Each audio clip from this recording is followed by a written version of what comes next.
Salut et bienvenue dans ce premier épisode de On verra bien. C'est le premier que j'enregistre. Techniquement, pas vraiment le premier parce que j'ai déjà enregistré l'introduction. Mais c'est le premier vrai épisode avec une vraie histoire que j'enregistre. Je suis toute seule dans ma chambre, je suis un peu stressée, mais je suis hyper excitée. Parce que je pense que j'ai choisi un bon sujet, sans vouloir me vanter. Donc pour ce premier épisode, j'ai décidé qu'on pouvait se faire un petit story time, une petite update sur ma vie pour qu'on pose les bases, que vous ayez une idée de comment se passe ma vie assez banale et qu'on puisse en discuter et converser des mêmes problématiques qu'on a en général dans la vingtaine. Donc voilà. Donc dans ce premier épisode, je voulais parler du fait que j'ai mis ma vie en pause et c'est peut-être la meilleure décision que j'ai prise. Donc je vais mettre dans le contexte, je vais vous expliquer pourquoi j'ai mis ma vie en pause et comment j'ai mis ma vie en pause et je sais que j'ai été très chanceuse de pouvoir le faire. Mais juste on va remettre tout dans le contexte et après je vais juste parler des doutes et des pressions qui vont avec ça et de ce que ça peut engendrer. Et j'espère que vous aussi, vous sentirez, et j'espère que vous aussi, ça résonnera en vous, quelque part, pour qu'on puisse échanger. Donc, pourquoi j'ai mis ma vie en pause ? En fait, il n'y a pas eu de gros drama, il n'y a pas eu de grandes sorties, il n'y a pas eu de je jette quelque chose à la tête de mon boss et je quitte mon travail, il n'y a pas eu de tout ça. En fait, pour expliquer, je travaillais dans un cabinet d'avocats à Londres parce que je suis à moitié anglaise et du coup j'ai fait mes études de droit en Angleterre et donc pour pouvoir passer le barreau, il faut travailler 2 ans dans un cabinet d'avocats. Et donc j'avais eu ce contrat dans ce cabinet et c'était la meilleure nouvelle que j'avais eue de ma vie. J'allais être grande avocate anglaise, j'allais plaider au tribunal, j'allais gagner des 1000 et des 100, j'allais être trop stylée et tout. Bon, il se trouve que la vie m'a dit pas du tout ma chérie, ça va pas se passer comme ça. Mais donc j'avais eu ce contrat et j'ai travaillé 2 ans dans ce cabinet d'avocats en Angleterre. Et en fait, j'ai pas du tout aimé.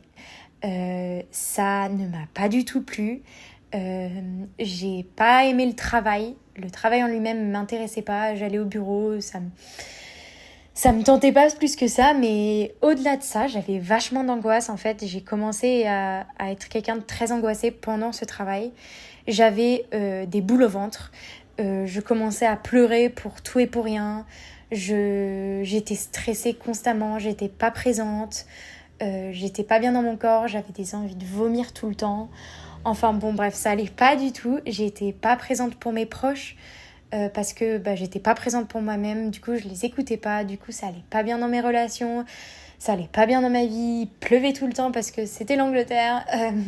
Du coup, voilà. Et je me suis retrouvée presque à la fin des 2 ans, enfin au milieu des 2 ans surtout, à faire un gros BO des familles, ce que j'appelle un BO, un burn-out, et pleurer dans les toilettes de mon entreprise presque tous les jours. Et donc, quand ça s'est passé, je me suis rendu compte que c'était peut-être pas normal ma vieille, qu'il fallait peut-être se bouger, sauf que j'ai décidé de rester et de finir les 2 ans et de finir mon contrat. Et du coup, voilà, j'ai fini mon contrat. Et en fait, l'année où je me suis rendu compte que ça n'allait pas et que je voulais pas rester, mais que je savais que j'allais finir mon contrat, j'ai décidé du coup, pour me sentir un peu mieux et pour apaiser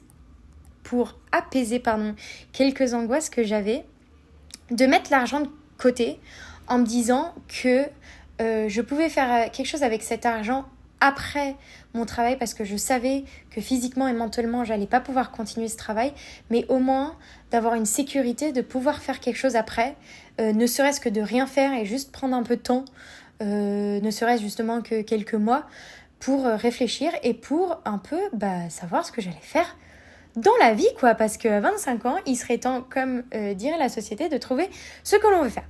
Donc voilà, j'ai mis de l'argent sur le côté. Ça m'a coûté aussi un peu de détriment dans mes relations, parce que du coup, j'étais tout le temps celle qui voulait pas sortir, qui voulait pas aller au resto, qui voulait pas forcément boire ou faire des trucs, parce que justement, j'avais cette angoisse et du coup, je voulais mettre de l'argent de côté. Donc voilà, donc vraiment, je vous laisse imaginer ma vie qui n'était pas du tout au top, mais j'avais cette idée. Que je savais que je voulais faire une pause après ce travail.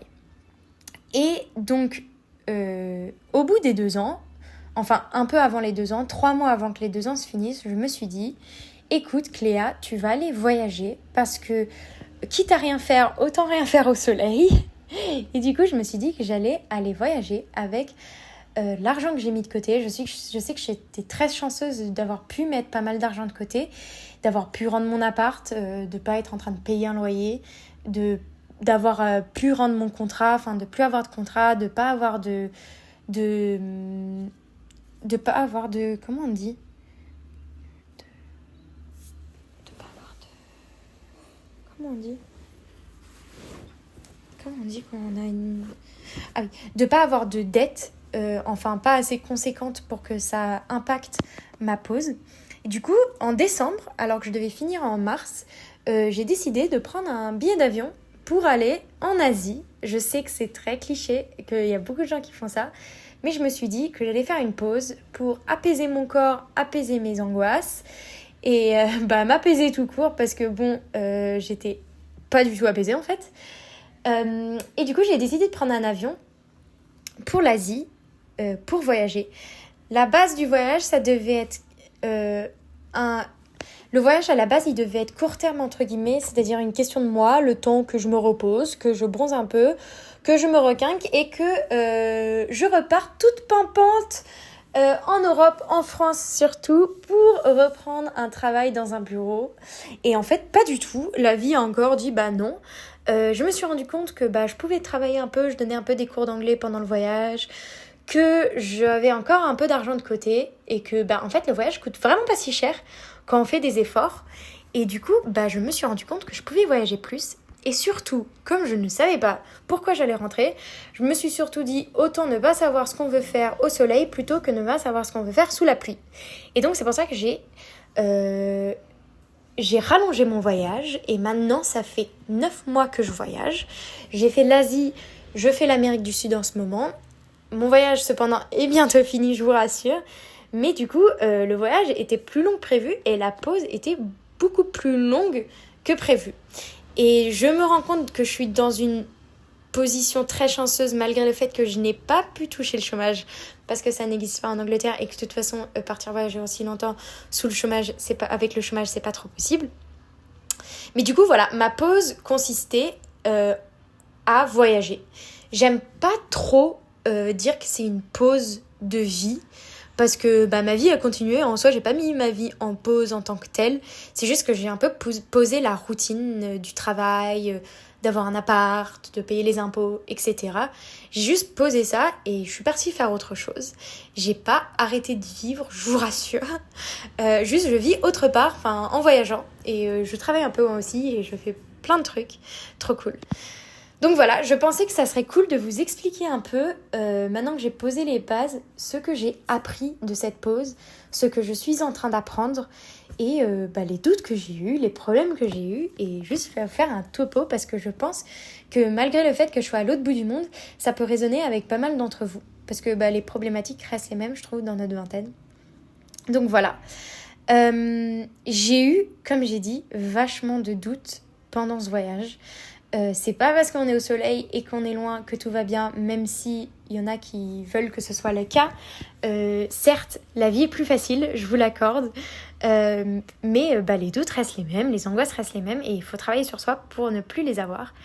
Et les doutes, surtout en voyage et surtout quand on fait une pause en fait, reviennent hyper vite au galop parce que on n'a que ça à penser. On n'est pas en train de faire un travail qui nous prend la tête 5 jours par semaine.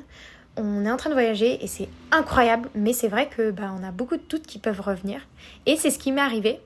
Et du coup, je veux vous parler un peu de ces doutes et de comment j'ai réussi à les mettre un peu sur le côté. Donc, les premiers doutes qui, vous doutez, viennent, c'est les doutes de ce qu'on va faire quand on revient. Ça, c'est un gros doute que j'ai eu pendant tout le voyage. Et c'est une voix qui est constamment dans ma tête et que je veux constamment essayer de faire taire. Parce que ça ne sert à rien d'y penser maintenant. Que je verrai bien, on verra bien quand je rentre. Mais c'est vrai que c'est un doute qui revient souvent de me dire « Mais qu'est-ce que ma vieille, tu vas bien faire quand tu rentres ?» Parce que tu ne sais pas ce que comme j'ai dit, j'ai fait un métier que j'ai bien aimé sur le moment, mais après j'ai pas du tout aimé. Et ce n'est pas dans ça que je veux retourner. Et du coup, ça me fout pas mal de doutes à me dire, mais comment en un an t'as toujours pas trouvé ce que tu voulais faire et ce que tu comptes faire. Donc les doutes reviennent sur ça. Et j'essaye constamment de faire taire cette voix parce que malgré le fait que mon cerveau ait l'impression que ça sert à quelque chose d'avoir des doutes, et en fait ça sert à rien, ça ne fait rien avancer, ça ne m'aide absolument pas dans la vie, sauf si je mets des trucs en place sur ces doutes, et en l'occurrence je ne peux pas, je suis en voyage. Donc vraiment parfois j'essaie juste de prendre du recul et me dire, ma vieille, calme-toi, ça sert à rien, tu ne vas pas avancer. Donc voilà, j'ai des doutes sur ça. J'ai un truc qui s'appelle aussi, que vous avez sûrement, la pression de la société et des autres. Est-ce qu'on peut en parler de ça ? C'est pas forcément une pression qui vient des autres, c'est une pression qui vient de soi, mais on a l'impression que ça vient des autres, on a l'impression que ça vient de la société. Et cette pression, je me la suis mise tellement d'avoir un bon métier, d'avoir un bon salaire, d'avoir un bon taf, d'être une bonne copine, une bonne sœur, une bonne tout ce que vous voulez. Et cette pression, elle est tellement lourde à porter et en plus, elle sert à rien. Franchement, elle sert à rien. Il faut juste prendre du recul et se dire que de toute façon, quoi qu'on fasse, ça va rien changer. Parce que la pression ne va pas changer tant qu'on met pas de choses en place en fait. Du coup, voilà, j'ai vachement eu cette pression. Et surtout la pression d'être sur la bonne trajectoire et avoir fait la bonne décision.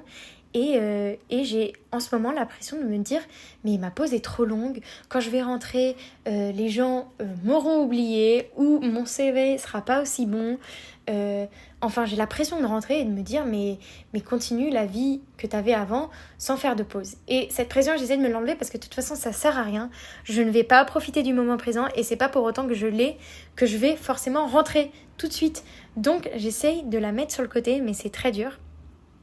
Et comme j'ai dit, la pression d'avoir l'impression que tout le monde continue sans toi, que le monde est en train de continuer d'évoluer. Et je pense que c'est pas seulement quand on prend des pauses. Je trouve que dans notre vingtaine, on est tous à des trajectoires hyper différentes. Il y en a qui ont trouvé leur passion, il y en a qui la cherchent encore, il y en a qui savent pas ce qu'ils veulent faire, il y en a qui ont un taf qu'ils aiment pas. Et du coup, tout le monde a un peu la pression de se regarder entre eux et de se dire ah bah lui il est plus avancé ou elle est plus avancée et moi je suis en retard. Et cette pression je me la fous vachement, surtout que je suis en pause, enfin entre guillemets en pause. Et en fait j'essaie de me dire que chacun est dans la trajectoire qui lui correspond le mieux, chacun est dans le temps qui lui correspond le mieux et chacun prend le temps qu'il lui faut.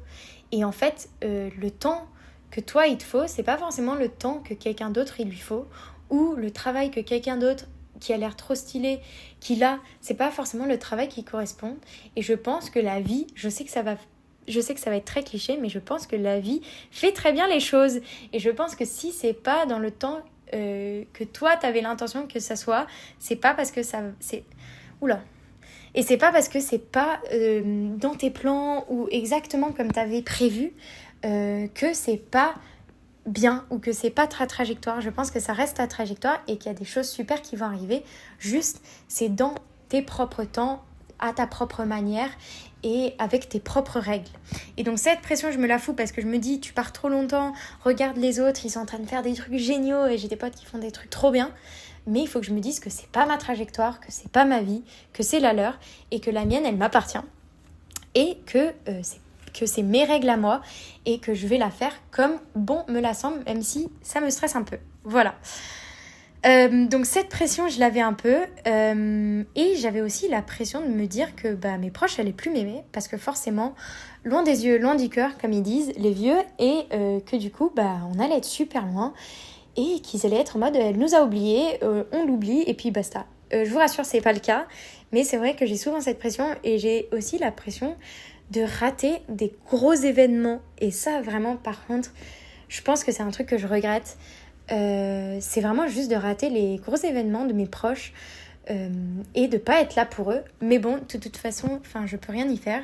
C'est pas pour autant que je vais rentrer. Donc j'essaye de me dire que je suis là pour eux comme je peux, que je les appelle, qu'il y a un truc qui s'appelle WhatsApp et que j'essaye d'être quand même une bonne personne. Donc voilà.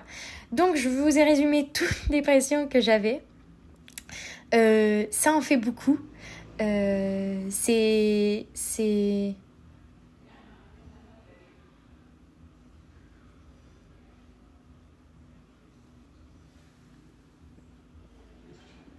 Ça en fait beaucoup.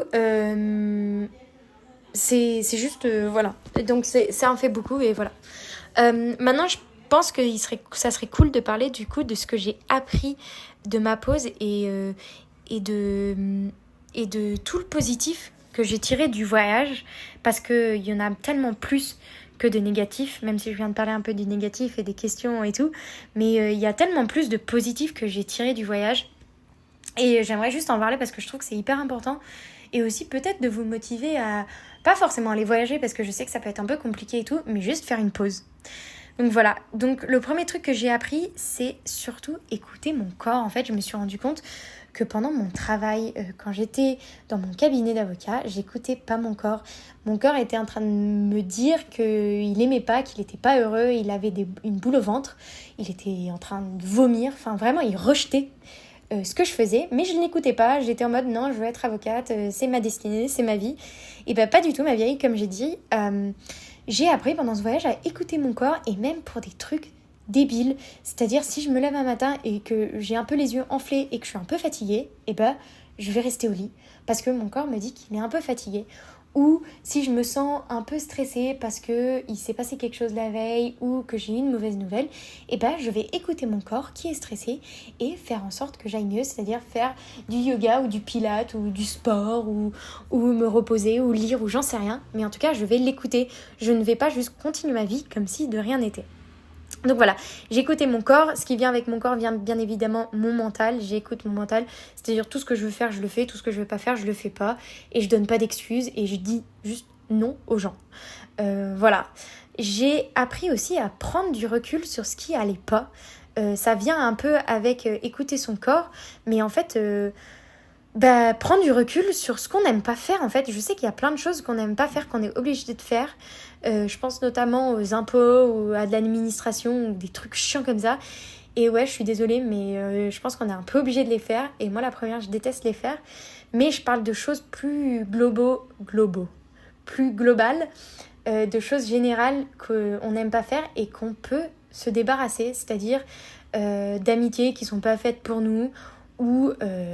juste de travail qu'on n'aime pas ou d'obligations qu'on n'aime pas faire. Et en fait, juste à écouter vraiment ce que j'aimais pas et de ne pas le faire parce que ça me faisait pas plaisir.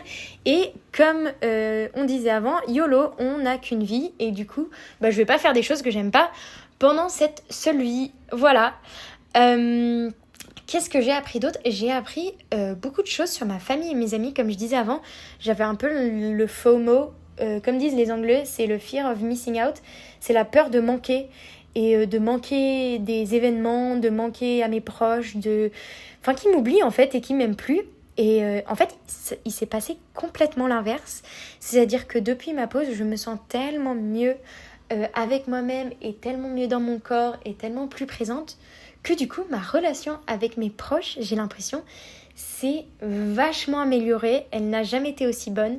Parce que tout simplement, je suis plus présente pour eux, malgré le fait que ce soit à des kilomètres et des kilomètres de distance, malgré qu'on ait parfois des soucis de...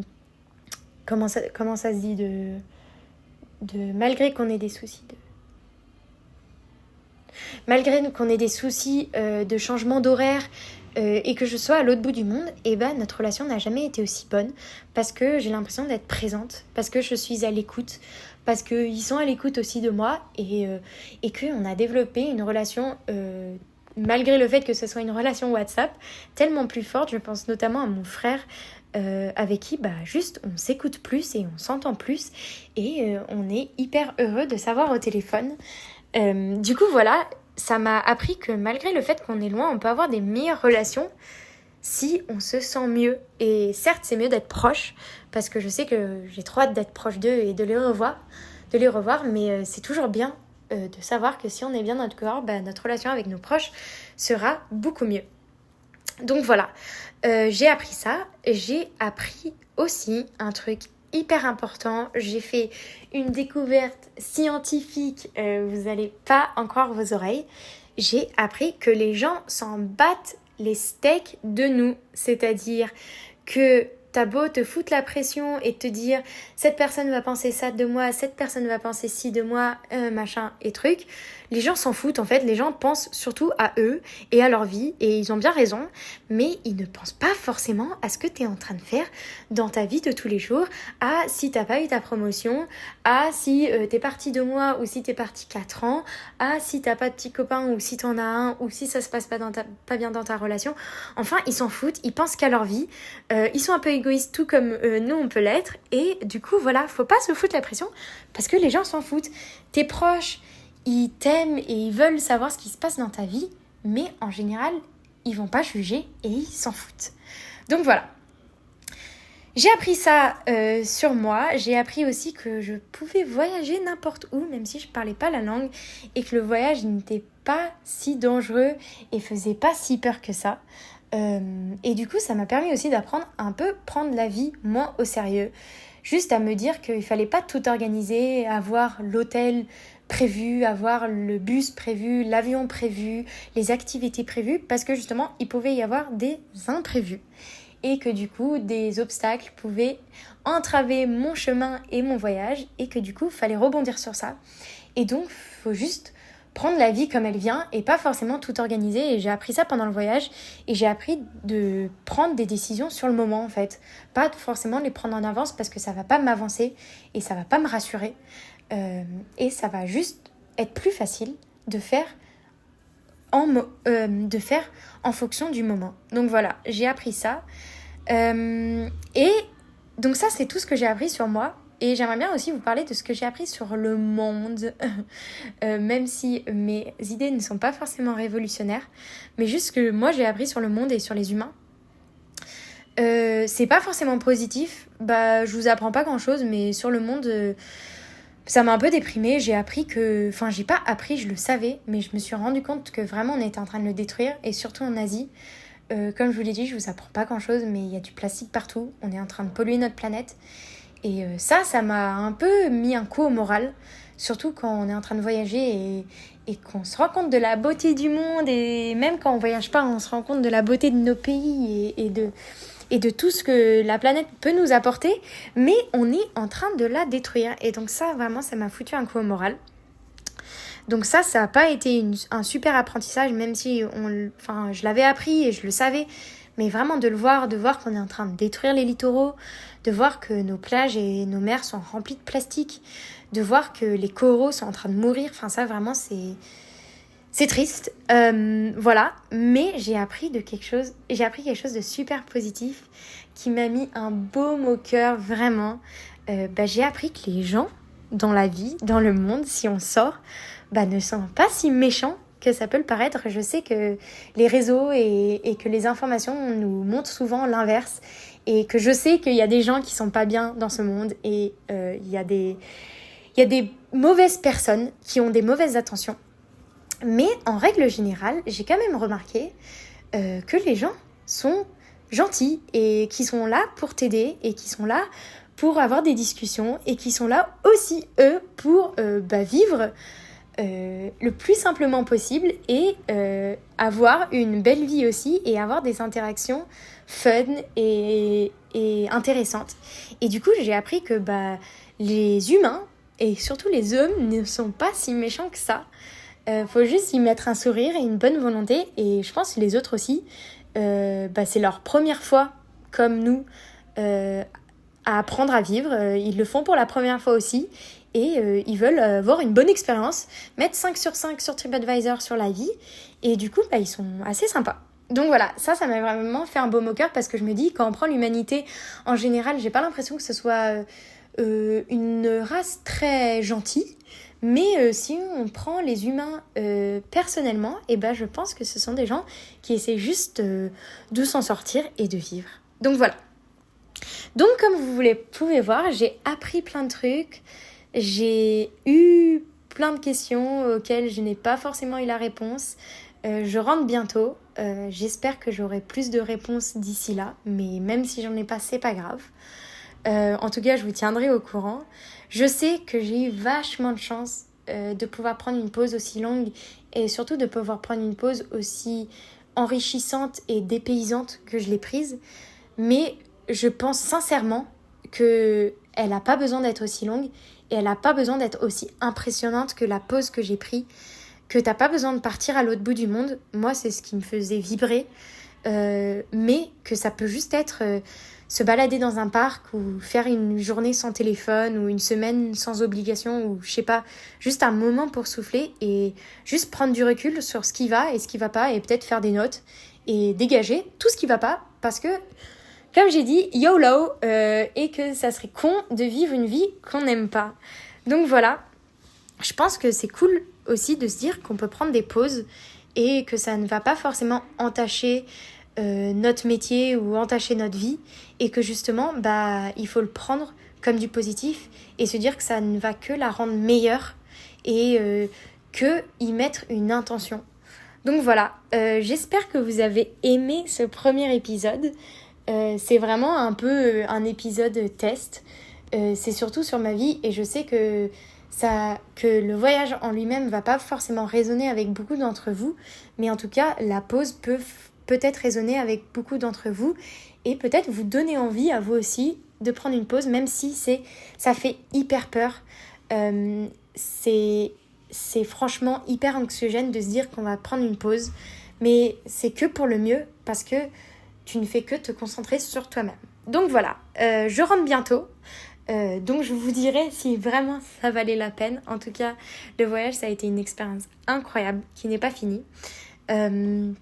Mais j'ai décidé de commencer ce podcast surtout pour parler, comme je vous ai dit, de problématiques dans notre vingtaine, de questions qu'on se pose souvent, de choses qu'on se dit entre potes et qu'on ne retrouve pas forcément en podcast.